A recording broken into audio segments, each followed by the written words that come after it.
ایک اقلیت انسانوں کی ایسی ہوتی ہے جن کے لیے میں دو لفظ اب استعمال کر رہا ہوں، ذہین اور حساس۔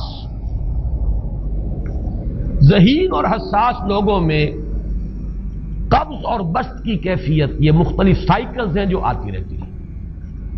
کبھی طبیعت میں پشمردگی ہے، دل بجھا ہوا سا ہے، کچھ نا امیدی سی ہے، خود اپنے اوپر اعتماد کی کمی محسوس ہو رہی ہے، مجھ میں صلاحیت نہیں ہے، میں کچھ نہیں کر سکتا، اب تک جو کچھ کیا اس کا بھی ہے، امنگ بھی ہے، امید بھی ہے، روشن پہلو نظر آ رہے ہیں۔ قبض کی کیفیت میں تاریک پہلو نظر آتے ہیں، مایوسی کے پہلو نظر آتے ہیں، پیسیمزم کی کیفیت، اور یہ جو بسط کی کیفیت ہے اس میں روشن پہلو۔ دیکھو یہ بھی تو ہے نا، آخر یہ بھی تو ہوا ہے اور بھی ہو سکتا ہے، آخر اب تک میں نے یہ کام بھی تو کر لیا، آگے بھی مشکل آسان ہو سکتی ہے۔ یہ دو کیفیات ہیں قبض اور بسط کی، جن کو کہ صوفیاء کرام نے یہ اصطلاحات، یہ عنوان دیے، قبض اور بسط۔ جتنی انسان کے اندر حساسیت کی کیفیت زیادہ ہوگی، ذہانت زیادہ ہوگی، اتنا ہی یہ جو ویوز ہیں اس کی ایمپلیٹیوڈ زیادہ ہوتی ہے۔ کم ذہین انسان ہے، کم حساس ہے، آئیں گے تو صحیح ہے، لیکن یہ کہ وہ ویو جو ہے اس کا ایمپلیٹیوڈ جو ہے اس کے اندر اوپر اور نیچے کی کیفیت زیادہ نہیں ہوگی۔ لیکن جتنا یہ معاملہ بڑھتا ہے، یہ جو ویو ہے اس کی ایمپلیٹیوڈ بڑھتا چلا جاتا ہے۔ لیکن نارمل انسان کا معاملہ یہ ہے کہ یہ حدود کے اندر رہے، اسی کی ایک کیفیت جو ہے ایب نارمل جب ہو جاتا ہے، یہی ہے جو جدید ہماری جو سائیکولوجیکل میڈیسن ہے اس میں اسے مینیکس ڈپریسو سائیکوسس کہا جاتا ہے۔ مایوسی ہوئی تو اتنی ہوئی کہ جیسے کمر ٹوٹ کر رہ گئی، اور اسی ڈپریشن میں ہوتی ہیں خودکشیاں، خودکشی کر جاتا ہے ڈپریشن۔ کچھ روشن پہلو نظر ہی نہیں آ رہا، کوئی امید کا پہلو نظر ہی نہیں آ رہا، کوئی صورت نظر نہیں آتی، کوئی امید بر نہیں آتی، کس طرف جاؤں، کدھر دیکھوں، کسے آواز دوں، اے ہجوم نامرادی دل بہت گھبرائے ہے۔ اور جب آدمی محسوس کرتا I can't face these realities، یہ commits suicide۔ یہ اور جب کیفیت ہوتی ہے انشراح کی تو آدمی خوب بھاگ رہا ہے، دوڑ رہا ہے، امنگ ہے، محنت ہے، دوڑ رہا ہے، امیدیں ہیں، اب ہر چیز کا روشن پہلو نظر آ رہا ہے۔ عجیب ہے یہ۔ اصل میں مجھے کچھ تجربہ بھی ہوا ہے، ہمارے خاندان میں بھی یہ مرض موجود رہا۔ میرے والد مرحوم کافی طویل عرصے اس مینیک ڈپریسو سائیکوسس کے مریض رہے۔ کچھ ہوتا ہے یہ معاملہ، ویسے بھی شاید ہمارا خاندان جو ہے اس کیٹیگری میں آتا ہے جس میں ذہانت نسبتاً کچھ زیادہ ہے، حساسیت بھی نسبتاً کچھ زیادہ ہے۔ یہ دوسری بات ہے کہ کوئی شخص جو ہے یہ فلسفے کے طور پر اختیار کر لے کہ اپنے آپ کو ڈھیٹ بنا لینا ہے، یہ فلسفہ بھی بن سکتا ہے۔ لیکن یہ ہے کہ اگر آدمی چھوڑ دے اپنی طبیعت کو تو یہ دونوں کیفیات آتی ہیں۔ انہی کیفیات میں اگر یہ جو اپورڈ اینڈ ڈاؤنورڈ موومنٹ ہے یہ ایک حد سے نکل جائے تو یہ بیماری ہے مینیک سائیکوسس، مینیک ڈپریسو سائیکوسس۔ اس میں جب آدمی ہوتا ہے وہ اپر کیفیت میں تو اس کے اندر بڑی عظیمت ہے، روشنی ہے، امید ہے، لوگوں سے گفتگو کر رہا ہے، حق بول رہا ہے، خوب جو ہے محفل کے اندر، اب وہ محفل میں اسے دلچسپی محسوس ہو رہی ہے اور اسے ہر چیز کا روشن پہلو نظر آ رہا ہے، خود اپنے وجود کا بھی روشن پہلو، دوسروں کے وجود کا بھی، دوسروں کی بات میں سے بھی وہ اچھا پہلو تلاش کریں گے، وہ برا پہلو تلاش نہیں کریں گے۔ جب دوسری کیفیت ہے ڈپریشن کی، ہر ایک کی بات میں کوئی برائی نظر آئے گی، کوئی اس کی نیت کا فطور ہے، کوئی فساد ہے، کوئی یہ جو ہے بدنیتی کے ساتھ یہ بات کر رہا ہے، کوئی خیر کہیں ہے ہی نہیں، برائی ہی برائی ہے، مایوسی ہی مایوسی ہے، بدلی ہی بدلی۔ یہ ہے در حقیقت وہ کیفیت، اس کو غالب نے بہترین انداز میں تعبیر کیا ہے۔ ذہین اور حساس انسانوں میں ان کی جو ترقی ہے وہ انہی مراحل سے ہو کر گزرتی ہے، اور ہر ڈپریشن کے بعد، ڈپریشن میں اس سینس میں استعمال نہیں کر رہا یعنی بیماری کی حد تک پہنچنے والی ڈپریشن نہیں، صرف قبض کی حد تک پہنچنے والا معاملہ، ہر قبض کے بعد جب بسط آتا ہے تو آگے ترقی ہوتی ہے، جس کو آپ کہتے ہیں بائی لیپس اینڈ باؤنڈس، آدمی جو ہے چھلانگ لگاتا ہے، گویا کہ ایک درجہ جو پہلے تھا اس سے آگے درجہ انسان کا جو ہے اس سے بلند تر پوزیشن پر انسان پہنچتا ہے.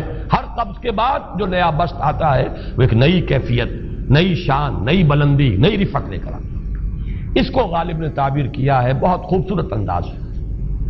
رکتی ہے میری طبع تو ہوتی ہے رواں اور. یعنی شاعر بھی کبھی ایسا وقت آتا ہے شعر جو ہے وہ اس پر نازل ہی نہیں ہو رہا، شعر نہیں کہہ پا رہا، طبیعت میں رکاوٹ سی ہے، بندش سی ہو گئی ہے، کوئی کلام موضوع ہو ہی نہیں رہا. لیکن پھر جب یہ کیفیت جو ہے بدلتی ہے اور جب پھر بست کی کیفیت آتی ہے، رکتی ہے میری طبع تو ہوتی ہے رواں اور، پھر اس کے اندر ایک جولانی نئی ایک کیفیت جو ہے انشراح کی، وہ ایک بالکل نئی کیفیت، نئی شان کے ساتھ. یہ ہے وہ معاملہ جو ان آیات مبارکہ کے پس منظر میں ہے. اسی لیے اب میں آپ کو اس کا حوالہ دے رہا ہوں. تفسیر مظہری میں قاضی ثناء اللہ پانی پتی رحمت اللہ علیہ نے بہت عمدہ بات فرمائی ہے کہ حالت قبض اگر کسی شخص پر طاری ہو تو اس حال میں اکسیر کا درجہ رکھتی ہے یہ سورہ مبارکہ، اس لیے کہ یہ نازل ہوئی ہے محمد الرسول اللہ صلی اللہ علیہ وسلم پر اسی حالت قبض میں. وَالضُّحَىٰ وَاللَّيْلِ إِذَا سَجَىٰ مَا وَدَّعَكَ رَبُّكَ وَمَا قَلَىٰ وَلَلْآخِرَةُ خَيْرٌ لَّكَ مِنَ الْأُولَىٰ وَلَسَوْفَ يُعْطِيكَ رَبُّكَ فَتَرْضَىٰ أَلَمْ يَجِدْكَ يَتِيمًا فَآوَىٰ وَوَجَدَكَ ضَالًّا فَهَدَىٰ وَوَجَدَكَ عَائِلًا فَأَغْنَىٰ. یہ تمام آیات اب معلوم ہوگا کہ جیسے موتی پروئے ہوئے. ایک لفظ قبض، اب اس میں جو بھی واقعاتی اور جو میں نے آپ کو روایاتی جو بھی پس منظر بیان کیا وہ بھی فٹ بیٹھ رہا ہے. وہ خودکشی کا معاملہ بھی آ گیا، اس میں فٹ بیٹھ رہا ہے کہ بخاری شریف میں روایت موجود ہے کہ حضور فرماتے ہیں کہ میری طبیعت پر اس درجے اضطراب تھا، اتنی کیفیت جو ہے میری تشویش کی تھی کہ میرے دل میں بار بار خیال آتا تھا کہ پہاڑ پر چڑھ کر اپنے آپ کو نیچے گرا دوں. یہ سارے معاملات اب آپ کو محسوس ہوگا جیسے تمام کڑیاں جو ہے وہ جڑ گئی، جیسے رات کو اب آپ اٹھ نہیں پا رہے، اضمحلال ہے، اعصابی جو ہے اعصاب اس درجے متاثر ہو چکے ہیں. صرف یہ ایک احساسات کی کیفیت نہیں ہے، آپ کی قوت فعلی جو ہے، قوت عملی، وہ بھی اس درجے متاثر ہو چکی ہے کہ کئی راتیں گزر گئی اور آپ رات کو نہیں اٹھ سکے، جس پر کہ ام جمیل کو یہ کہنے کا موقع مل گیا کہ معلوم ہوتا محمد تمہارا شیطان تمہیں چھوڑ گیا. اب یہ جملہ اپنی جگہ پر اس کی کاٹ ہے یقیناً، اس سے یضیق صدروں کا بما یقولون، لیکن وہ کیفیت جس کی وجہ سے یہ جملہ آیا ہے اس پر نگاہ دوڑائیے، اس پر نگاہ کو مرکوز کریں گے تو معلوم ہوگا ایک لفظ قبض، یہ قبض کی ایک کیفیت تھی. اس قبضی کی کیفیت کا ایک مظہر یہ ہے کیونکہ یہ بھی تو در حقیقت قلب مبارک جو ہے محمد الرسول اللہ صلی اللہ علیہ وسلم کا، اسی پر تو وحی کا نزول ہوتا تھا. یہ بھی وہی داخلی احساسات و کیفیات کا معاملہ ہے، یہی بھی در حقیقت یہ واردات قلبیہ ہی کا سارا معاملہ ہے. اس کو آپ خارج سے تعبیر نہیں کر سکتے. نہ ابھی کوئی ایسے مصائب تھے، نہ ایسی کوئی مشکلات تھیں، نہ ابھی کوئی رد و قضا ایسی شروع ہوئی، نہ ابھی کوئی بحث و نزاع کا معاملہ ایسا ہوا، نہ کوئی ابھی کوئی فزیکل پرسیکیوشن شروع ہوئی. یہ سب داخلی ہی کیفیات ہیں، اور ان داخلی کیفیات کے حوالے سے ان سورہ مبارکہ کو اگر صحیح سمجھا ہے تو صوفیہ نے سمجھا. وہ جو اقبال کا شعر ہے کہ کچھ جو سمجھا میرے شکوے کو تو رضواں سمجھا، مجھ کو جنت سے نکالا ہوا انسان سمجھا. اور کون سمجھے گا؟ وہ تو سمجھے گا کہ دکھے ہوئے وہ دل کی صدا ہے، وہ کیا ہے جو اقبال کی وہ ایک نظم ہے پرندے کی فریاد، گانا اسے سمجھ کر خوش ہونا سننے والے. یہ تو در حقیقت ایک دکھے ہوئے دل کی صدا، فریاد یہ صدا ہے. تو یہ کیفیت جو ہے رضوان سمجھ سکا ہے جو کہ داروغہ جنت ہے، اس نے سمجھا یہ وہی آدم جو نکالا گیا تھا یہاں سے، یہ اس کی فریاد ہے. کچھ جو سمجھا میرے شکوے کو تو رضواں سمجھا، مجھ کو جنت سے نکالا ہوا انسان سمجھا. تو واقعہ یہ ہے کہ اس سورہ مبارکہ کا صحیح فہم اگر حاصل ہوا ہے وہ امام راضی کو حاصل ہو ہی نہیں سکتا.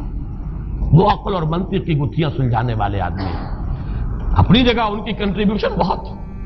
یہ لغت اور ادب کا کوئی خاص مسئلہ اس میں ہے ہی نہیں کہ زمخشری اس میں کوئی جولانی دکھائیں اپنی، اس میں کوئی ایسا اشکال ہے ہی نہیں، نحوی اشکال ہی نہیں. لیکن یہ واردات قلبیہ کا معاملہ ہے، احساسات باطنی کا معاملہ ہے، یہ نفسیات انسانی کا معاملہ ہے. اور اس کو وہی سمجھ سکتے ہیں کہ جو ماہرین علم نفس ہیں، اور وہ ہیں صوفیاء کرام ہمارے ہاں، جن کا وہ ذوق ہے، باطنی کیفیات و احساسات جن کا موضوع ہے کہ یہ در حقیقت حالت قبض کی کیفیت ہے.